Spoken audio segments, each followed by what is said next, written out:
Welcome to Lawton Online with your host, Andrew Lawton. He's locked,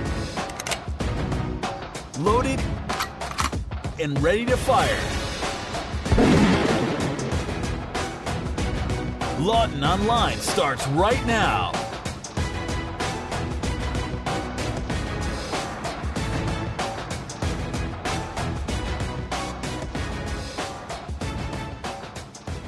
Hello and welcome to you. This is Lawton Online on TheRebel.media, and it is so good to have you joining me today. My name is Andrew Lawton, and I've got to apologize in advance to you. If you haven't already, been able to figure it out in the last 10 seconds, I'm suffering from a bit of a cold. Actually, no, not suffering. I'm battling a little bit of a cold, and unfortunately, the cold is winning at this time. But, it's just like when you fight the terrorists. If you let them get to you and you let your way of life change, they've won. It's the same thing with a cold. If I decided there would be no podcast this week, I'd be letting the terrorists win. Wait, no, I mixed it up. Anyway, so I apologize if my voice is not up to its usual, mediocre standards, but appreciate you tuning in nonetheless. We've got a great show up ahead for you today. We're going to be chatting very shortly with Raheel Raza, president of the Council of Muslims Facing Tomorrow, about an ad that her organization put in the National Post recently that has sparked a very necessary discussion, but one, unfortunately, that the mainstream media has all but ignored. Fortunately, I am not the mainstream media, so we'll be chatting about that very shortly. And also, speaking of discussions the mainstream media is ignoring, we're also going to be chatting about Planned Parenthood and the latest scandal. We're now up to, as of recording time, 5 videos. 5 undercover videos, 5 exposés into what may be the illegal sale of body parts of unborn children, but at the very least is the immoral and callous and flippant sale of fetal body parts. And again, the mainstream media siding with Planned Parenthood, it looks like. So we'll be talking about that later on as well. And also coming up further along in the show, talking about the one province that thinks student loans should actually be student handouts. And that is not Quebec, surprisingly. It's Newfoundland. We'll be talking about that later on in the show and whatever else we get to. Big story this week, obviously, the first week of the federal election campaign. And I'm not going to devote every segment, I'm not going to devote a segment every week on the podcast to the election, because I know it's going to get tiring, and I know that even in the the few hours it takes to get the podcast produced and published, there can be perhaps a little bit of an issue if something new happens.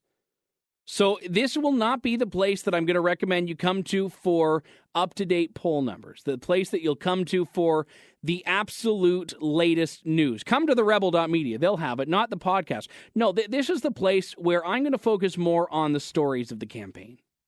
I'm going to focus more on the stories of the election, more on the stories of the people running, not only at the federal level, Stephen Harper, Tom Mulcair, Justin. Oh, no, you're not allowed to call him by his first name. Just Trudeau, apparently.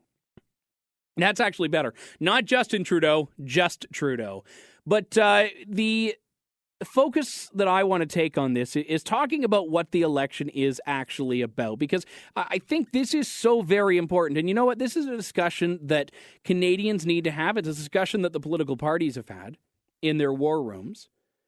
The Conservatives have, going back to the 2011 election, really taken on the mantra of stay the course. That's really been their motivation. Stay the course, keep us in, keep Canada on a good track. And the fact is, we will find out whether or not we are in a recession this summer. We'll find that out probably within the next few weeks.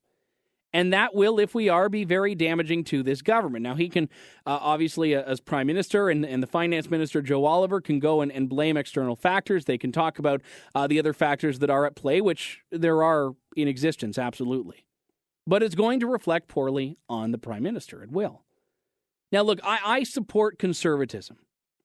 I support smaller government. I support lower taxes. I do not support protectionism, and I do support having a strong and robust armed forces and a strong and robust approach to national security. More importantly, and most importantly, I respect an approach to liberty, both in Canada and abroad. I believe our first priority as a country needs to be in liberty here in Canada, preserving and protecting that. So this is, if you want to sum up my value statement in just a few moments, what I believe. And I'm going to take a wild guess that that's probably something that's shared with most of you tuning in. Now, I recognize that not everyone listening may be a Conservative Party of Canada supporter unabashedly. I'm not. I criticize the Conservatives when they deserve it. I criticize the Prime Minister when he deserves it. Just as I criticize the other parties. I'm not loyal to any particular party. I'm loyal to a set of values and a set of beliefs and a set of values, not for myself necessarily, but for myself as well, but also for the country. And ultimately, as it so happens, I've not seen anyone better within reach of being elected at holding and pursuing those values than the Conservative Party of Canada. So it's a tough balance. I mean, we all recognize that politics is a matter of picking between the lesser of evils. And that doesn't mean that I don't respect people who vote for fringe party candidates or vote for independents or who themselves run an independence. No, if you believe in something so much that you feel it's important to vote based on conscience, then I absolutely respect that. For example, I mean, we'll be talking later on in the show about Planned Parenthood. And let's face it, there is no pro-life party in Parliament right now. There are parties of pro-lifers, of which the Conservative Party is one, but it's not an actual pro-life party. So if you want to vote on the abortion issue, well, you're basically voting for the Christian Heritage Party. It's not going to happen voting for the Conservatives, nor for the Liberals, nor for the NDP. And I think when we look at this in other terms here, I think we need to recognize that we are all making compromises. We're all making sacrifices. But this election, I don't think, is about the economy and jobs as much as it is about Canada's place in the world. And it's rare because we've never really had an election that I think has been defined solely in these terms before. And it won't be solely in these terms. There will be other issues. The economy will play in. But ultimately, I think national security and terrorism and international relations will play a huger part of this election than they have in past elections. Now, 2003, obviously, its juxtaposition is coming just a couple of years after 9/11. I think will certainly have rivaled this one. But I think that this election is being held almost 1 year to the day following the Parliament Hill attack. Tells us something very significant here. 1 year to the day, just about, of Michael Zehoff-Bebo's storming of Parliament Hill. So anytime anyone tries to tell you that security and terrorism should not play into the election discussions and the narrative of this campaign is, I think, sorely delusional. And this is where I think we have Prime Minister Harper's strongest advantage here, which is that he speaks on the military and on defense and on security in unequivocal terms, unlike Justin Trudeau, who could not even give me in January one scenario in which he thought combat intervention by the Canadian Armed Forces would be justifiable. Now, that question was asked again. The same question that I asked Justin Trudeau 3 times by CBC's Terry Malevsky in an interview about a month ago, I think. And Justin Trudeau cast it aside as being nonsensical. So this is a man who can't answer a simple question about foreign policy, a man who doesn't have foreign policy. You know, light up a joint and give ISIS winter coats. This is basically Justin Trudeau's foreign policy. So this will, I think, play into Canadians' minds and understandings of the leaders. Now, Thomas Mulcair, I disagree with him on pretty much everything. I mean, the man's a socialist. He represents the Socialist Party. But I recognize and respect his competence. Obviously, I have ideological objections to everything he stands for in a lot of cases, but I respect him as a person. I don't really respect Justin Trudeau as a leader because I don't think he has the skills. I mean, Tom Mulcair reminds me a lot of Ed Broadbent, which is, look, a guy that has said and done things that I would not like to see in a prime minister, but I wouldn't fear for my country the way I would with Prime Minister Justin Trudeau. Knock on wood, hope it never happens. And ultimately, I don't necessarily buy into this belief that Canadians don't care about foreign policy, because this has been something that pundits have said, that liberal analysts have said. Canadians don't really vote on foreign policy. I think Canadians vote on strong leadership. And if this campaign is about strong leadership, Justin Trudeau will not really elevate his seat count all that much. If it's about domestic issues, if it's about scandal, if it's about a lot of other things, look, Harper has got his work cut out for him. He does. He cannot escape the issues of appointing senators that have behaved badly, except for him parlaying it into reasoning why senators need to be elected. If he moves towards that, as we've sort of seen hints of in the last week or so, that he may try to deflect, and I don't think it'll be overly successful, a lot of the scandal connected to Mike Duffy, whose trial is still underway, as well as Pamela Wallin and Patrick Brazeau. I don't think he'll be able to get away from the reputation that he has as being this evil, fascistic dictator, even though it's so far from the truth. It's funny, liberals have been, warning of Stephen Harper's hidden agenda for so long, and the fact is, the guy's got a majority government. He's been in power in 9 years. I think there are a lot of small C conservatives like myself waiting and desperately hoping and wishing that he would whip out the conservative agenda. Like Justin Trudeau, whip out and show everyone how big it is. But no, that doesn't seem to be the direction that he's wanting to go. He's run to the center as prime minister.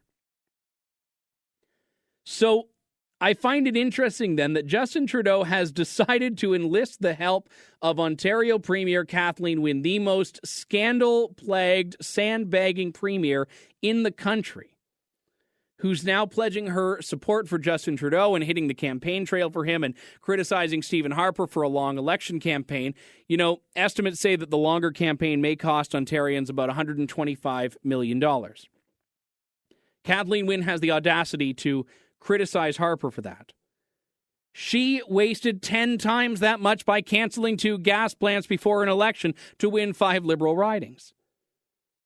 So Kathleen billion-dollar boondoggle Wynne thinks that $125 million is too much to spend on an election, but is okay spending $1.1 billion on absolutely nothing. And this is obviously in addition to other scandals like, the deleted emails pertaining to that government when it was under Premier McGuinty. So Kathleen Wynne, hardly the one you want lecturing you on. Actually, no, she's exactly the one I'd want lecturing me on government waste, because it's just so easy to deflect it. But she's out there helping Trudeau. And Trudeau's not been distancing himself from Kathleen Wynne. Quite the contrary. Trudeau's been talking in recent months about how much he supports what Kathleen Wynne is doing with carbon pricing. Getting into bed with California and Quebec on cap and trade, which is a tax on everything. Trudeau has also pledged his support for Kathleen Wynne and the Ontario Retirement Pension Plan. The job-killing payroll tax, as the Conservatives have been quite rightly calling it, which will put small business in a terribly precarious position, as well as every person who works in Ontario. And even if we go beyond that, go one step further, 1 in 20 businesses, 5% of Ontario businesses, say they will have to shut their doors in the next 5 years because of hydro rates in Ontario. This has all happened under Kathleen Wynne's watch. Yet Justin Trudeau wants to proclaim that he is the jobs prime minister while accepting an endorsement and, heaven forbid, advice from Premier Kathleen Wynne. That, to me, escapes me. I mean, Thomas Mulcair tried to, claim victory for Rachel Notley's victory in Alberta when she became the premier a couple of months ago. And Notley, quite, I think, smartly distanced herself from Mulcair, trying to set aside Alberta's NDP as basically being something different than the federal NDP. Now, we all see through that. We all know that's not true. But, hey, she tried. And I actually spoke to Mulcair on my show not long after that. And he responded to it by basically saying, well, let's face it, I wanted to call and congratulate her, and she picked up the phone, so we don't have any issues. Well, yeah, I think you do, but that's besides the point. It's one thing for Kathleen Wynne to say she supports Trudeau. It's another thing for Trudeau to welcome her to the fold with open arms. And look, there's a political side to this, obviously. Trudeau needs support in the ridings that Kathleen Wynne got her people elected a year and a bit ago. a lot of these ridings are federally conservative but provincially liberal. And, I mean, we can look at the myriad of reasons that led to Kathleen Wynne winning her majority government in Ontario. If you're listening from outside of Ontario, just be grateful that you are where you are. I mean, there's been no better time to be an anything but Ontarian than under this government. And we still got 3 more years of it, by the way. So if you're thinking of moving here, well, don't. But the reality is, when we look at what's actually happened with Trudeau and we look at what's happened with Wynne, he wants that support. He wants the 519, which is the area in southwestern Ontario, where I live. He wants the area surrounding Toronto, commonly known as the 905 region. And he wants even more seats in Toronto, which he really doesn't have as many as he used to, even though the Liberals have been the Toronto party. I mean, if you looked before the 2011 election even, I mean, the Liberals are in the absolute tank seat count-wise now. But if you looked before the 2011 election at a map of Canada, the riding map of Canada, and you looked at where the colors were shaded in, you know, where the blue was, where the orange was, where the red was, where that one blip of green was in Saanich Gulf Islands. Now, I mean, if you looked at all of these regions in Canada, you'd see a lot of blue, obviously, because they had a majority government, and the rural areas are the largest anyway, so it looks great. But west of Ontario, I don't know the exact number, but west of Ontario, the Liberals had a tiny handful of seats. West of Ontario, the Liberals had, I think, 1 or 2 in Manitoba. They had 1 in Saskatchewan, none in Alberta, and a smattering in BC. That was it. I mean, you've got a few in Quebec, you've got lots in Ontario, you've got a few in the Maritimes, but that's it. And that was even before the absolute collapse and implosion of the Liberal Party of Canada, which came in the 2011 election. Now, it's even more embarrassing for them. But the reason I share that with you is to let you know that the rebound of the Liberal Party under Justin Trudeau relies on Ontario. So he's taking all the help he can get from Ontario, not realizing or not caring about the fact that he's picked the premier of a scandal-plagued, government-wasting, debt-racking government. That's what he's gotten into bed with. He's gotten into bed with Kathleen Wynne, who has about as much respect for the taxpayer's dime as Justin Trudeau has for sensible policy, which is to say none at all. So I think it'll backfire. I mean, I'm not worried about him doing this. As a matter of fact, I'm quite pleased. I'm elated that he's done this because even non-liberal Ontarians, even a lot of left-leaning Ontarians, still see the dangers of this. I think what he's going to do is he's going to help the NDP more than anything else, which is fine for the Conservatives. And then, of course, you know, it'll be interesting to see if Trudeau, after the election, if he loses, or if the NDP wins with a minority, if he's going to be the one crying for a coalition. I don't know if Trudeau's ego can sustain itself by him being the junior partner in a coalition. I'm not sure that was ever part of the predestination planned for the man called by Paul Tons the Dauphin, and by so many others. Or by Ezra Levant, a rebel commander, the shiny pony. It'll be interesting to see anyway. But look, I think when push comes to shove, this is going to be an election about ideas. It's going to be an election about, I think, a lot of Canadians' beliefs about where Canada is in relation to other countries in the world. I certainly hope so. I mean, foreign policy is important. And you know what? In 2015, it's more important than it has been in a lot of past elections. The question will come down to whether or not the media will keep the candidates on that topic and whether the media will instead go and start doing the human interest stuff. You know, these little profiles of, you know, the home at Trudeau, of how Sophie, you know, likes to make the scrambled eggs in the morning and stuff like that. You laugh now, but mark my words, there's going to be a few of those stories in the next few months. It's going to be a long election, but I've got your back. Don't worry. When we come back after the break, you're going to be talking about Planned Parenthood and lots more coming up in the remaining time on Lawton Online. You're listening to TheRebel.media. I'm Andrew Lawton. Stay tuned.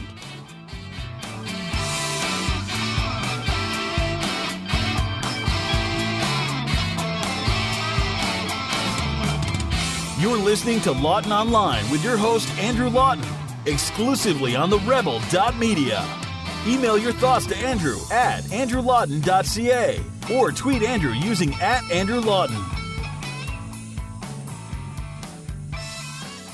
We are back here on Lawton Online on TheRebel.media. So, this is a really tough one. And I've been avoiding it, not because I am scared of the issue, not because I don't feel it's worthy of discussion, but because I'm unsure of what I can add to the discussion.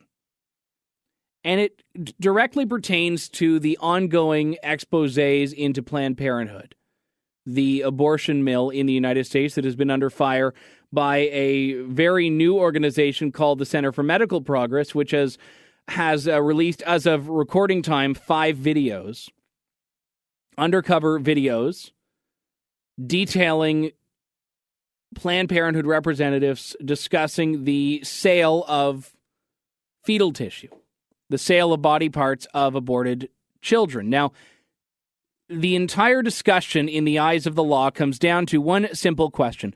Are they profiting from it, or is the scenario that's described in these videos only resulting in them recouping costs? That's it.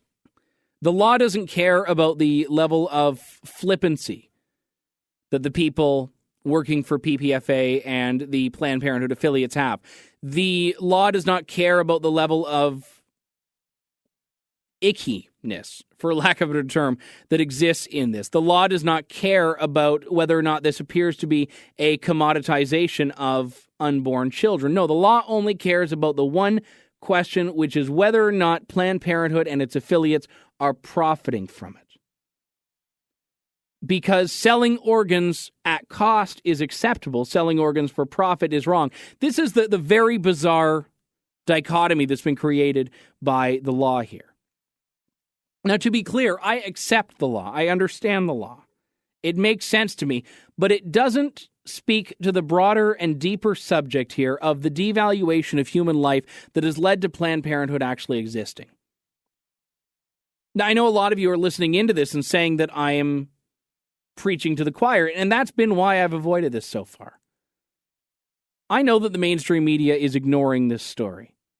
I know that the mainstream media is avoiding this like the plague. And in fact, Mark Lamont Hill, a black liberal Fox News contributor, has actually written in the Huffington Post about this. And he said, keep in mind, this is a very liberal person, that the reason the media is avoiding this is because they know that the videos are damning and give credence to the pro-life cause. But fact is fact. As Glenn Beck has remarked, the truth has no agenda.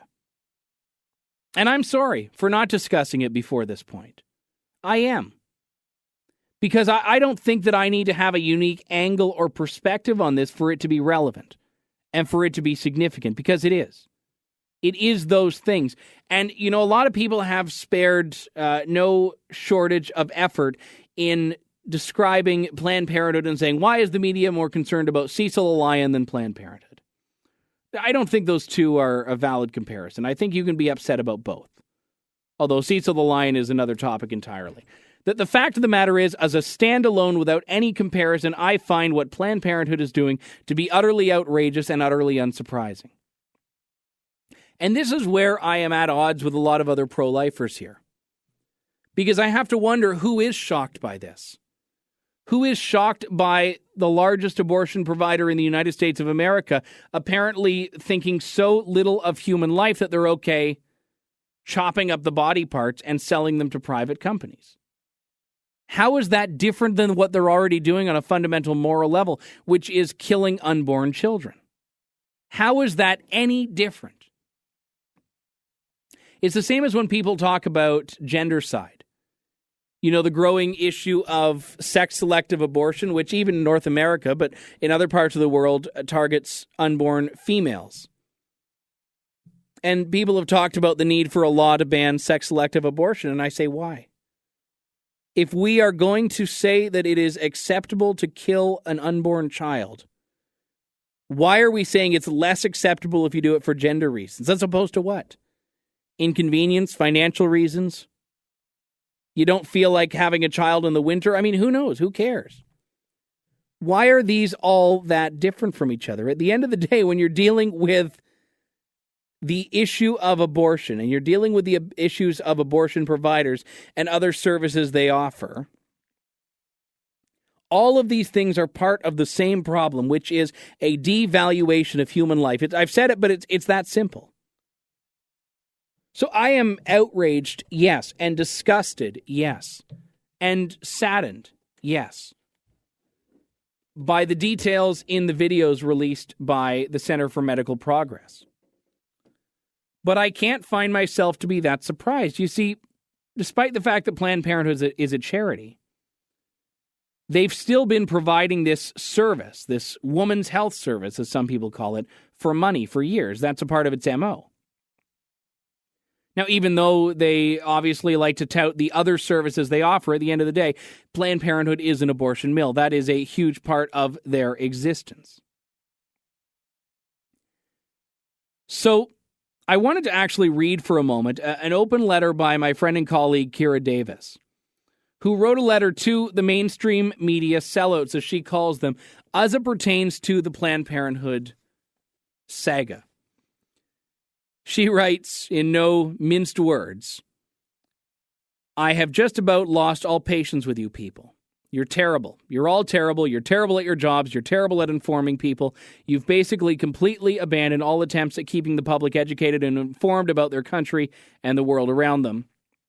You filter the news through your subjective lenses to the point where it's not even really news anymore. It's just the things that make us mad every single day. You're terrible. Case in point, these Planned Parenthood videos. As a professional blogger, I can't think of a bigger, more newsworthy national story right now than what's being revealed by the steady stream of undercover sting videos being released by the Center for Medical Progress. It has everything you need to maintain and even boost your almighty ratings. Controversial national issue that has sparked heated debate for decades and always produces a passionate response? Check. Hidden camera expose? Check. Blood and death? Check. Corporate corruption? Check. Organization with a bloated CEO salary while low-level employees earn minimum wage? Check. We are the 99%, she writes. A gross abuse of taxpayer dollars? Check. A heartstrings issue? Check. A story that has layers and layers of intrigue and fresh facts to be unearthed and scooped by the network that investigates quickly enough? Check. It's a ratings bonanza. She goes on at a later point in the article and says, I wonder why the positively dystopian horror story of infant corpses being sold off for parts and profits isn't anywhere on your radar. Could it be because it just doesn't fit into your worldview? Clearly, most of you are pro-abortion. A story like this could lend way too much credence to those anti-abortion nutjobs who have been screaming for decades about how the process of abortion is actually gruesome, traumatic, and would repulse most people if they ever realized what it really was. During your stubborn refusal to cover mass murderer Kermit Gosnell, and she goes on and on and on to talk about the fact that they've ignored these stories as well that lend credence to the pro-life position. Perhaps because it's one rooted in facts, not in theology. And this is a debate I've had with a lot of other pro-life people, as a matter of fact, where they insist on quoting Bible verses to establish the pro-life position. Now, look, I'm all for the Bible. As a Christian, I am all for it. But I also recognize that if you are preaching, for lack of a better term, to someone who's not a Christian or someone who doesn't believe in the Bible, giving them a Bible verse isn't really going to turn them around to your way of thinking. Conversely, if you are talking to a Christian and a Christian who doesn't believe in the pro-life position on abortion, well, then all of a sudden you're going to make it so that that person's not going to listen to you anyway, because clearly they've already made a conscious decision in their mind to ignore that particular issue. There is enough science, I think, to back up the position that it's wrong to kill an unborn child. And I realize that especially the libertarians among you may even diverge from my position on this, and that's fine. I think you're entitled to have an opinion. I think you're entitled to have a debate about this. But for all too long, we've basically been forced into this way of thinking that abortion and abortion rights providers and advocates like Planned Parenthood in the U.S., like the Abortion Rights Coalition in Canada, are the status quo, are to be unchallenged. And what I find particularly concerning is that these Planned Parenthood videos are bad enough. Well, let's not forget that what they're doing still has some semblance of law in it. There is still a limit to when and how a baby can be killed in the womb that does not exist in Canada. In Canada, where abortion is legal up until quite literally 1 second before a child is delivered. And people will say, oh, but no doctors will actually do that. It doesn't matter. All it takes is one, and they are within their legal rights to do that. This is not about religion. This is about basic fundamental human rights. And I have to point out the obvious here, which is that Canada's lack of abortion law, which is what we have, no law on abortion. Parliament never responded after the Supreme Court decisions. Canada's lack of law on abortion has meant that our legal approach to abortion is the exact same as in 2 other countries. Those countries are China and North Korea. Oh, yes, we're in great company there, aren't we? When you share any law, I don't care if it's a ban or a legal punishment on stealing a pack of gum or whether it's capital punishment. When you only share a law with 2 other countries, North Korea and China, you've seriously got to do a little bit of soul searching, I think. And this is the place where Canada is in now with abortion legislation. And the U.S. has some states where there is an acceptable allowance for abortion after 20 weeks. In a 40-week pregnancy, that's still 20 weeks less than Canada will allow them in. So I don't know how anyone cannot be outraged at Planned Parenthood. I don't know how anyone cannot be terrified about what they do and its impact on impoverished communities. It's always been a well-known fact that Planned Parenthood has devoted the vast majority of its resources towards building clinics in areas, and basically areas where blacks and Hispanics are disproportionately aborted. And there's another side of this discussion, too, which is one that politicians are afraid of the debate. Less so in the U.S. because there's not as much of an issue of fecklessness in the political process as exists in Canada. But when we look at our lawmakers, we don't have to go back that far to remember the Unborn Victims of Crime Act. Now, this was a bill that was doomed from the start because of Canada's political culture. But the original Unborn Victims of Violence Act in 2004 was in the U.S. Then Canada modeled its Unborn Victims of Crime Act. After that, it was a private member's bill, Bill C-484.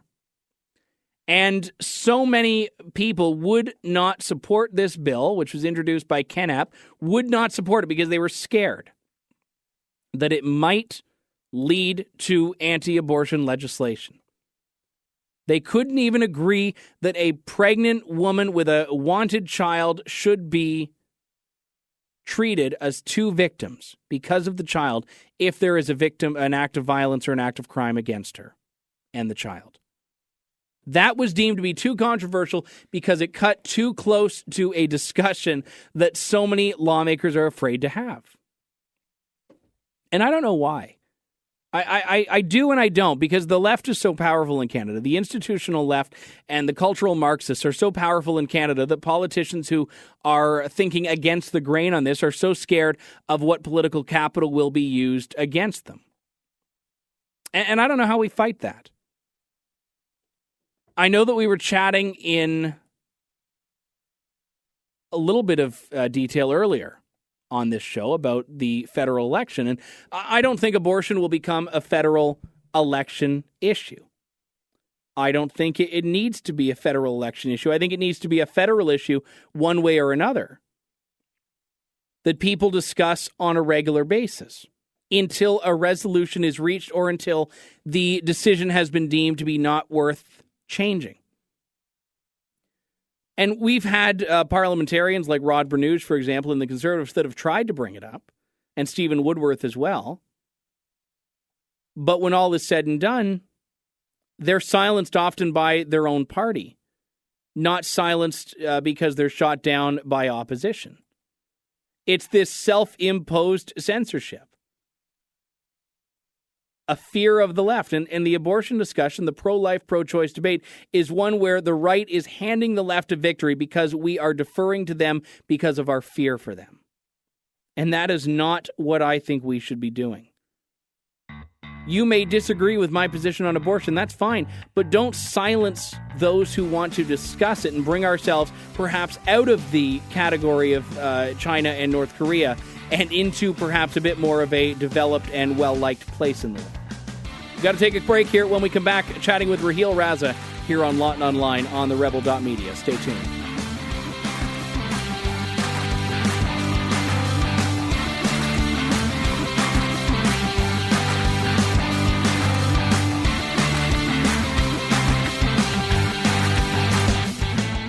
He's irreverent, intelligent, and indefatigable. You're tuned in to Lawton Online with Andrew Lawton. Welcome back to Lawton Online. I mentioned this earlier on, and I think this is such an important discussion to have here. So very important because, you know, we're constantly bombarded as people in the new media, people in the blogosphere, as people in traditional media, in my case, as being Islamophobic if we dare to speak out against even radical Islam. Not about all Islam, but speak out against terrorism in certain ways. People are deemed Islamophobic. And it's absolutely ridiculous. Political correctness has resulted in censorship by employers, censorship by media outlets, and more importantly, and most, I think, widely, self-censorship, self-imposed censorship because of a fear of being branded like this. And in a lot of cases, this is coming from sensitive white liberals, but in many cases, it's coming from Muslim groups that are applying this pressure on media. And I'm so pleased that a group exists called Muslims Facing Tomorrow out of Toronto, led by its president, Raheel Raza, and Vice President Salim Mansour, both of whom were guests on Sun News on a variety of occasions, so many Rebel listeners may be very well familiar with them. Muslims Facing Tomorrow last week had an ad in the National Post saying quite boldly, "We are a Canadian Muslim voice that wishes to be heard." It lays out many of the mission statements of Muslims Facing Tomorrow, like looking at the experience of acceptance of Muslims in Canadian society, countering ideologies like the Muslim Brotherhood and other extremist groups, decrying the promotion of cultural victimhood, rejecting accusations of Islamophobia, which I just mentioned, urging Canada to fight, from a government perspective, radicalization and extremism. The list goes on and on. Some of them are to do with national security. Others are to do with barbaric cultural practices. But the whole point is that Muslims Facing Tomorrow is standing out for a side of the discussion that is so rarely heard. And there's a reason for that. I had the opportunity to speak last week when the ad came out on my radio show on London's AM 980 with Raheel Raza, and I wanted to share that interview with you here today. Raheel, it's great to talk to you. Why is Muslims Facing Tomorrow a necessity? Why is this group required when we look at the landscape in Canada today? Well, it's a necessity because we want it to be the balanced voice. We want to be the alternate narrative. The narrative of the extremists has existed for far too long, and it is a very stringent, loud narrative. There are many organizations here that support the extremist ideology. And while we have been speaking out for a long time, we felt we needed more than one organization to be able to speak out and not let our voices be subsumed by the voices of the extremists. The minority voices are always louder. They have billions of dollars in petrodollar funding from oil-rich kingdoms, and we needed to have an alternate narrative so that Canadians know that there are many voices, there are diverse voices, and no one organization speaks for all Muslims. No, and I think that's one problem that I think in the media we see a lot by Western secular media is that people often view, I think, Islam with one brush. And as a Christian, I know that obviously I can't look at other Christians and say they speak for me. So I think that's certainly an issue that needs to be noted. But I guess the other thing that I would ask you about here, Raheel, is whether or not you feel that Muslims have done enough to distance themselves from radical Islam, or even if they need to. They definitely need to, because we know when we look around the world today that radical political Islam is a huge challenge. It exists all over the world, and it exists right here in Canada. So obviously when we see evil, we need to speak out against it. Look at what is happening with ISIS. It's evil. We need to say that this is wrong. And then we realize that it is being done in the name of our faith. I think for me it's a moral and ethical responsibility to stand up and speak out. Unfortunately, there aren't that many Muslims who are speaking out. We have a silent majority, but one of the reasons we have put out this ad is because we want Canadians to know that there are other voices out there. This ad is Muslims Facing Tomorrow, but we have 6 other organizations supporting us. We are like-minded people. We are concerned about Canadian issues, and we feel that these issues have not been discussed in the public, especially by our politicians. So with the upcoming election, we wanted to put these out there so that they become a point of discussion and that our voices are also at the table when these discussions take place. You have quite literally traveled the world with much of this message. I know you've spoken on media around the world. You've obviously been involved in films and television programs on the subject. You've spoken on stages. And when you are going about and doing this, do you find that the response from people is, oh my goodness, thank goodness that someone is saying this? Or do you get people that almost just don't believe it, just don't believe that the issues are as stark as you present them? No. People, we live in the world of the internet. Everybody knows what's happening, so the response is your first part. People say, thank God you're speaking out about it, and thank God you're a Muslim who's speaking about it, because if I say something, I'm going to be slapped with Islamophobia and racism, which is what the new tactic of the extremist groups is right now, the victimhood ideology. So if you were to say something, Andrew, you'd be labeled racist. Therefore, it becomes incumbent on our organizations as Muslims to stand up and speak out, because the problem lies within the Muslim world. The problem does not lie outside of it. And just like with Honor Diaries, it took a long time for us to break the barriers of silence and to speak out. Similarly, we are speaking out and saying this is a problem and we need to address it. But we won't be able to address it if we are constantly shut up. So you and I both should be able to discuss it. It's a Canadian issue. It's not a Muslim issue, and that's what I want to stress, because it affects the future generations of my children and your children. You know that there are young non-Muslim Canadians and Americans who are being recruited to go and fight in Somalia and in Algeria and with ISIS. So this affects all of us. And this is what we want to stress, that this is a Canadian issue. So the policies that are made, the future of Canada, the future of our interest in Canada is all connected to this. One of the items in your, I guess, your credo, if you will, that really jumped out at me was saying, quote, "We are committed to countering the impact of the hate-filled ideologies of the Muslim Brotherhood, the Communists, and other extremist groups in Canada." I wanted to ask you about that because there was a story that broke a few weeks ago looking at specifically funding from Saudi Arabia going into private schools in Canada, private Islamic schools. There have been other reports in the last year or so that have looked at money from foreign groups, some of which have been said to be connected to the Muslim Brotherhood coming into Canada. So it is a very significant issue, certainly. It is. Absolutely. It's a very significant issue, and no one has addressed it. So let me tell you that according to a former leadership figure in the Egyptian Muslim Brotherhood, there are about 700 or more due-paying Muslim Brotherhood members active in Canada. Now, this is according to this report. And the Muslim Brotherhood and the Iranian-sponsored Khomeinis are the two largest, best organized and richest organizational groups in Canada. They advocate for a supremacist form of politicized Islam, which is not what we believe. They're anti-democratic, they're misogynist, they're homophobic, and they are a danger to other Muslims as well. So one of the underlying issues here is the fact that the danger is not just to people who are not part of the faith, but Muslims have been victims and targets of these groups, Muslims who are minorities, Muslims who belong to different denominations. So the fact that the Muslim Brotherhood has a presence, the Khomeinis have a presence, that they're funding mosques and Islamic organizations is something we need to be aware of. We need to be able to talk about it. We need to investigate. The Canadian government should be cognizant of this and, perhaps have an inquiry into these networks, because extremism is the disease that leads to the offshoots of terrorism, radicalization, and so on. For us, this is not a new issue, Andrew. I've been speaking about this since I wrote my book, since 9/11. And there was a time when I said, do we want to wait until something happens on Canadian ground before we take action? And it did happen.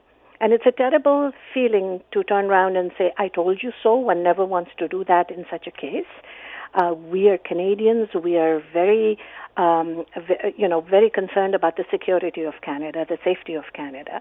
And when our voices were not heard, we felt this was one way of doing it. So this ad says everything that we believe in.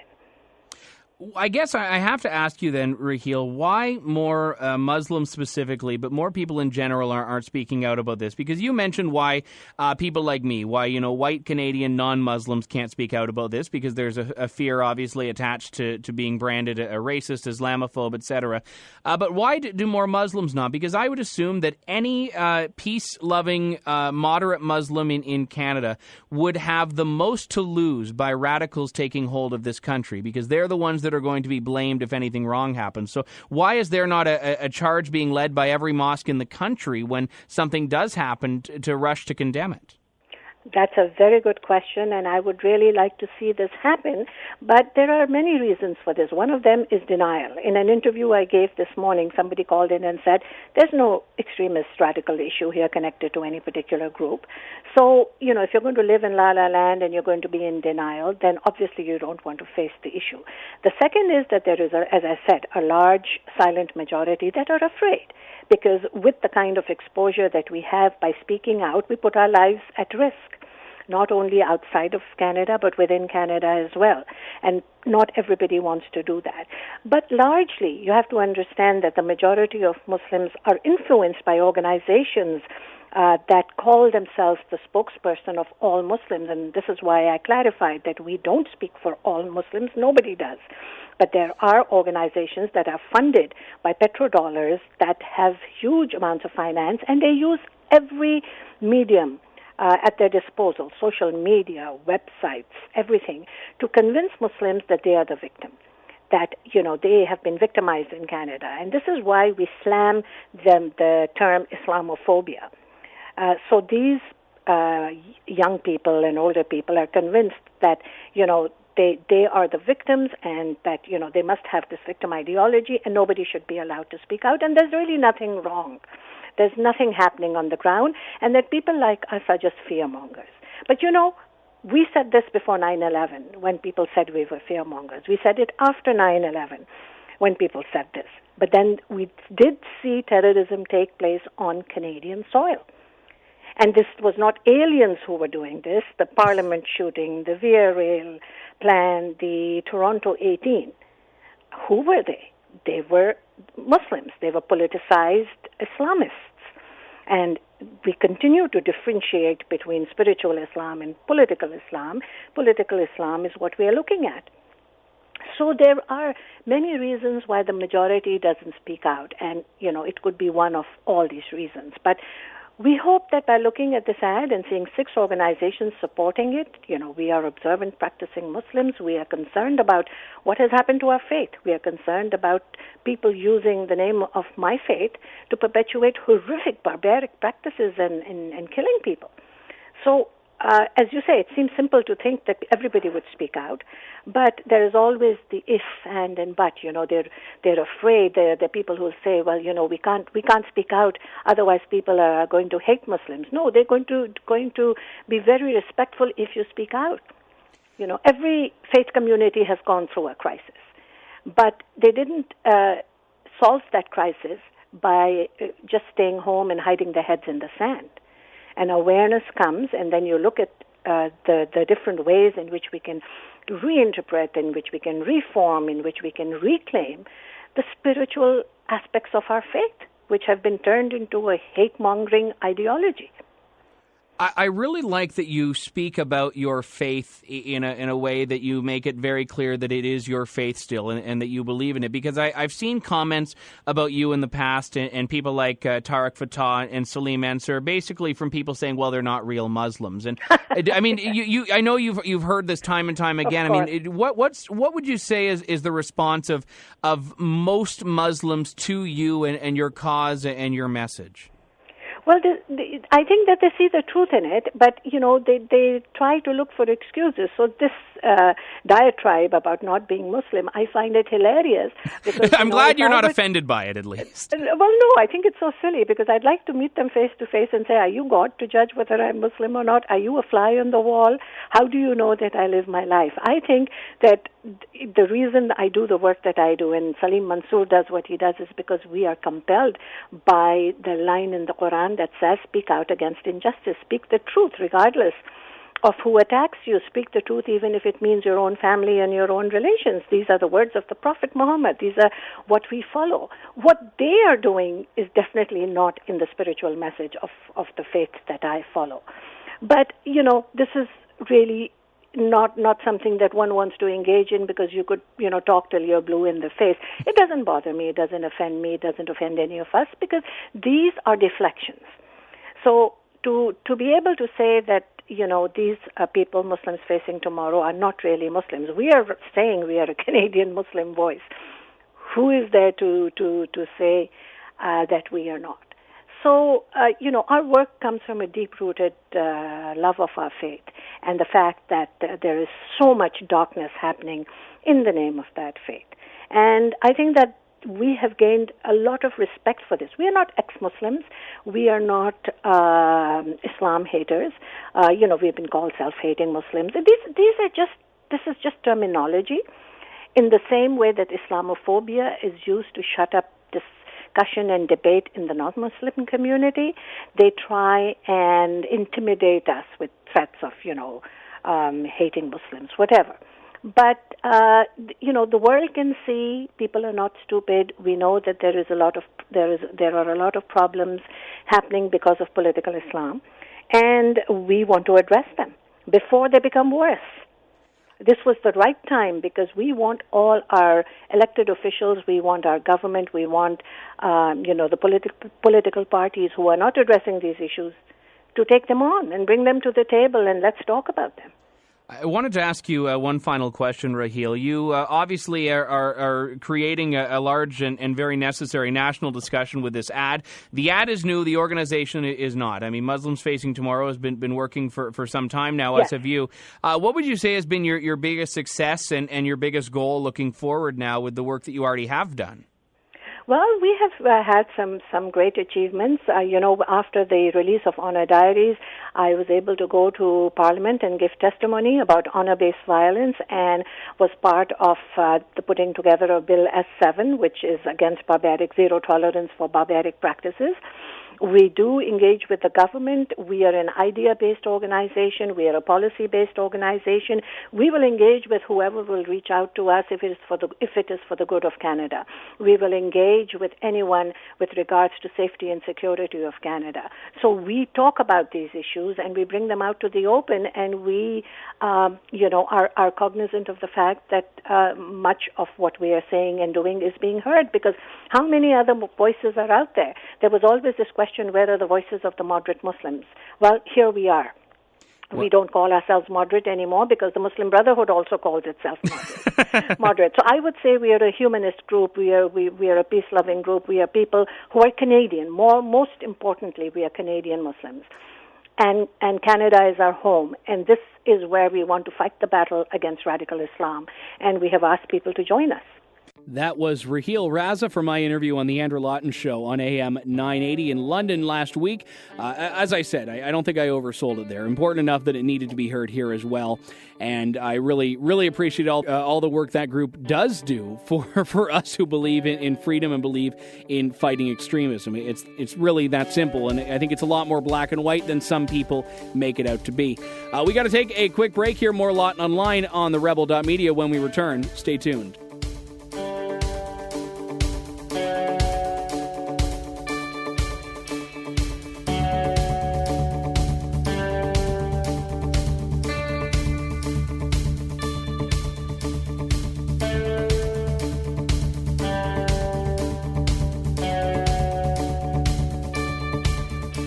You're listening to Lawton Online with your host, Andrew Lawton, exclusively on TheRebel.media. Well, we're back here on Lawton Online on TheRebel.media. Wanted to spend a few moments talking about the question of post-secondary education, but specifically access to it. Because we're getting to that time of the year, even though I know August isn't even over yet. We actually, to be honest, August has barely begun. And we already have to start talking about back to school this and back to school that. And one of the big changes in Newfoundland that will be taking effect this year is a change that means university specifically, college as well, but university is a lot less expensive for students in Newfoundland. Now, conversely, it's also a lot more expensive for the government. We'll talk about that in a second here. What the government's done is abolished all government-backed and government-issued student loans, the provincial portion. Oftentimes, the federal portion of a student loan is about 60%, and the provincial portion is about 40%. And instead, the Newfoundland government has replaced these with non-repayable grants. So instead of lending you the money and having you pay it back with interest, although there's a moratorium on the interest that lasts a few years, now it's no strings attached. Here you go. Have fun at university. Enjoy it. You don't need to pay us back money. They're basically giving students a slush fund now.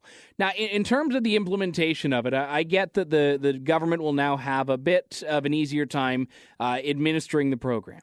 You know, you don't need to worry about having to deal with collections agents. You don't have to worry about trying to track these people down and having to keep up a database. No, instead, you just focus on writing the check. But I have a hard time believing that the $50.6 million the government of Newfoundland is going to spend on this program will outweigh the money saved in administration costs in a sense that benefits the taxpayers. No, this is a program that benefits the recipients of the money, does not do a darn thing to benefit the government itself, nor the broader population at all. We're talking about Newfoundland, by the way. Not to cast aspersions on anyone from this province, which I've wanted to see for quite some time, but I haven't been able to see. No, we're talking about a province here that I'm not sure is really offering much in the way of jobs for people with university degrees. No, you're dealing with a lot of blue-collar jobs. You're dealing with jobs working in the fisheries and natural resources sector. So the problem that the Newfoundland government is going to run into here is that they're going to have a bunch of overeducated people that have no choice but to leave the province. Now, that's one of the many problems. The financial problem is one of them as well. The program, which, believe it or not, was introduced by the PC government in Newfoundland, which obviously is substantially more liberal than conservative governments elsewhere in the country are, has spent $12.6 million implementing this.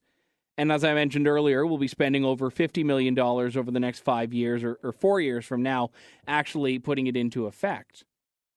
But there's a more fundamental question that I think plays into effect here. And that's whether or not, even if money wasn't an issue and government could do this for free, should it do it? Now, obviously, in the hypothetical I gave, if this wouldn't cost the government a dime, absolutely go wild. But this is not an area the government should be making room in the budget for. It's not. And the reason is we shouldn't be doing one of two things here. We shouldn't be doing either. Number one is encouraging a university education as a one-size-fits-all approach for students, as though this is something that's going to impact all of them. And I realize that college students would be eligible as well here, but you're going to see it more dramatically skew towards university. The second is we shouldn't blind students to the economic realities of the world, namely that you can't just get someone to give you a free ride. You have to work for your money. This is a lesson that I think should be taught and is really robbed of students through this initiative. It's kind of interesting. I want to do a bit of the numbers game here. Because back when I went to university, I can't even remember, to be honest, what the exact cost was. But we're looking at something in the range of, I don't know, $6,000 to $7,000 a year for tuition alone. Now, you have other things that play in there. You know, for example, I was living at home for most of university, so there's money saved there. But you've got to pay for, parking on campus. You've got to pay for food. You've got to pay for textbooks. The costs do add up. You know, for students that go to university out of town, the costs are estimated as being anywhere from $10,000 to $11,000 a year, including tuition. I would say to other people that are saying, well, that's too expensive, well, live at home then. Go to a university closer to home. Do what you need to do if money is an issue. Now, look, I got some help from my parents, but I worked and I took out student loans. These are three very reasonable areas. The help I got from my parents helped me, but it wasn't by any means something that covered the majority of my years at university. No, I had to do the hard work myself, and it was only, to be honest, about a year ago that I finally paid off the student loans. But you have organizations like the Canadian Federation of Students, which was one of the leading champions of this provincial loan basically abolition, and they're saying that, students just have it so hard and it's so difficult and the government needs to make it so easy. And even though the government is basically saying we will give eligible students 40% off their tuition, that's 7,000 students in Newfoundland, the CFS is still saying, but that's not enough. They're saying that the government needs to do more and needs to work harder to improve access and yada, yada, yada. They're saying that, well, you still need to help students with things like textbooks, which are actually covered under student loans in a lot of cases, or help students with other costs, like, for example, housing and food and so on and so forth. This is the motivation that's given by the provincial chairperson for Newfoundland, the Canadian Federation of Students. Listen very closely. He said when students graduate with large amounts of student debt, they're less likely to start a family, buy a home, buy a car, and start a small business. If your goal is to start a small business, I don't think you really need university. If your goal is to go and start a family, buy a home, buy a car, well, these are all things that may actually incorporate debt. You may need to go into debt to buy a house. In fact, you probably will if you're like most Canadians. In getting a mortgage, you may need to get a car loan. You may need to get a loan to start a small business. So these are all things that require financial planning. They're all things that require working hard. And they are all things that, unfortunately, may require debt for some people. So why are we pretending that this is not a factor? Why are we encouraging 17, 18, 19-year-olds to go to school debt-free when then all of a sudden they're going to have to be faced for the first time in the real world with what money management actually is and how important it actually is? It's tough. There was a famous case, I say famous, it's now famous, last week or 2 weeks ago, where there was a girl that called into a talk radio station in the U.S., and she was talking about how she blew through her $100,000 inheritance from her grandparents less than a year and a half into her schooling. And she was complaining about this, and she said that she asked her parents to bail her out, and they wouldn't. And she said that her dad was a liar when he said they didn't have money because she knows that he got a car, and she knows they have an RRSP. And it's basically this very problem of entitlement and brattiness brought to a head in a way that is almost too surreal to believe it's true, but rest assured it was. And I spoke about this on my radio show with Christina Rabali from PJ Media. And she said, as much as the girl is part of the problem, she says the bigger problems are the parents that are not forcing their kids to be responsible. The parents that are not teaching their kids about good, sound financial management. The parents that are not telling their kids how important it is to basically run a budget. And it's tough because, my parents taught me some of the basics, but didn't go into any of the details, and certainly in high school they don't teach anything like that. So you need to be able to eventually learn for yourself. And as much as I would love government to actually take a more active role in teaching financial planning, although that may be counterintuitive given, how poorly government manages its own finances, the best case scenario is wanting more parents to take a role and do this. And look, I understand that not every parent is going to be able to give their kids a free ride through university or college. And that's fine. That's, part of life. I know some parents, though. Believe it or not, I knew one person in university, very, very well-to-do family. Family had millions. Would not give their son a free ride. They said, no, you've got to work for it yourself. We'll help out with certain things. And I don't know what it was they paid for. I think they may have helped with whether it was with a car or with a rent or whatever the case may be. But for the most part, he was on his own. And I wasn't close friends with him, but I knew him well enough. And he was, I think, pretty reasonable about it. And obviously, he's by no means poor and by no means starving. And when push came to shove, if there was a big issue, would his parents have been there? I don't know. But the fact is, they made a choice even though they could pay for it, they said, no, in order for this to mean anything to you, you've got to be the one that's working for this. You've got to be the one that's earning your keep, basically. And now the CFS has been calling for other provincial governments to embrace what's happened in Newfoundland. And again, no one has been able to answer the question of why this is considered such an essential, of why this is apparently so necessary. The provincial governments need to be spending tens of millions of dollars, probably hundreds of millions of dollars if you combine them all, billions over the lifetime of the program, to get people to go to university when I've not seen much evidence in support of, well, for starters, employability coming from a university degree in this day and age. Now, if this were a program that were limited to people that want to go into pre-med school, people that want to seek a professional degree, people that want to become, an engineer or a lawyer or an accountant, etc., then maybe we can look at a program that has a bit of a purpose. But Canada has more bachelor's holders than any other country in the developed world.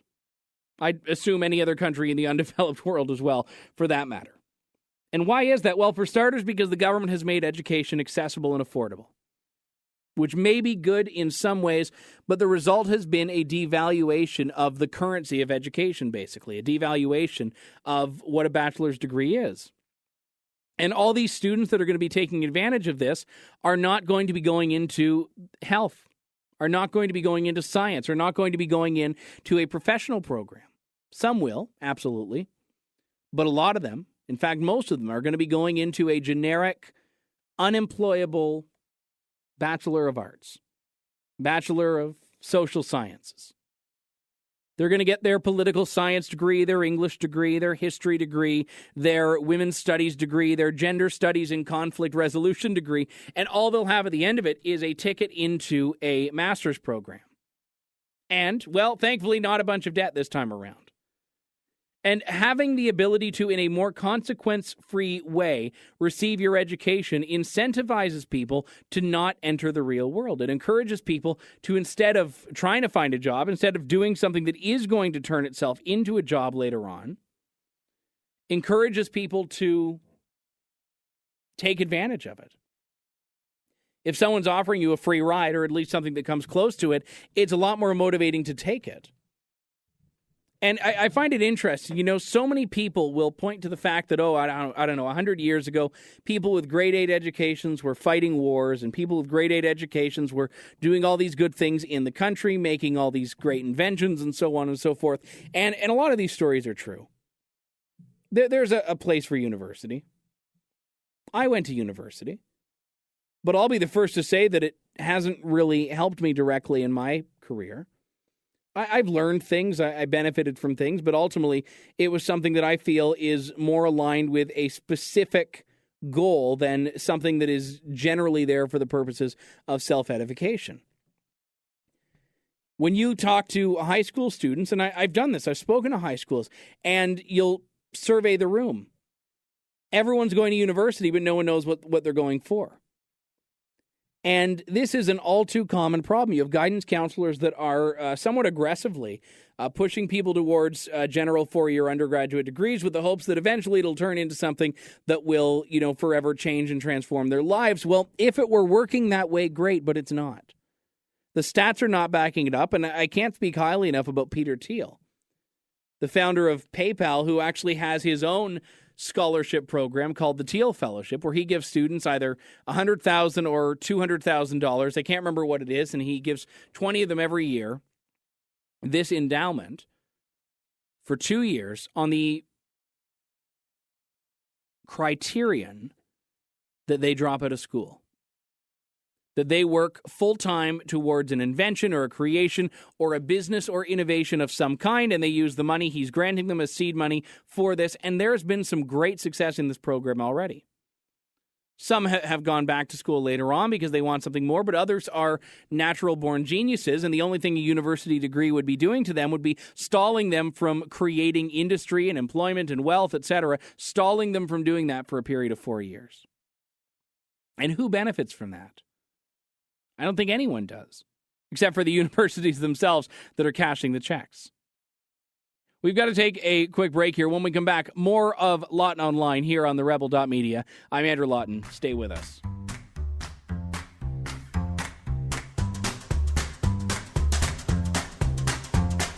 It's time for It Must Be a Liberal, only on Lawton Online. Scouring every corner of the globe for stories so outrageous, there must be a liberal involved.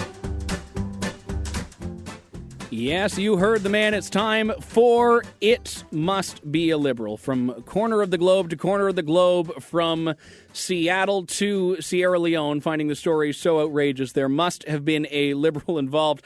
And today we actually go no further than Philadelphia, where a Canadian robot met its untimely demise. Yes, the child-size robot, which was a trash can with a sensor in it of some kind, named Hitchbot, had safely hitchhiked across parts of Europe. It was the brainchild of universities in Canada that were doing it as a research project. And basically, the whole point of the project was seeing, who would just decide to destroy or steal or do something to the robot. So now Hitchbot was hitchhiking across the United States, and the trip from Boston to San Francisco ended in Philadelphia, so still on the East Coast, when it was found in an alleyway with its head removed. Now, people are crying foul about this. People are saying this is assault. People are saying that the robot deserved better. In fact, even the investigators themselves have said sometimes bad things happen to good robots.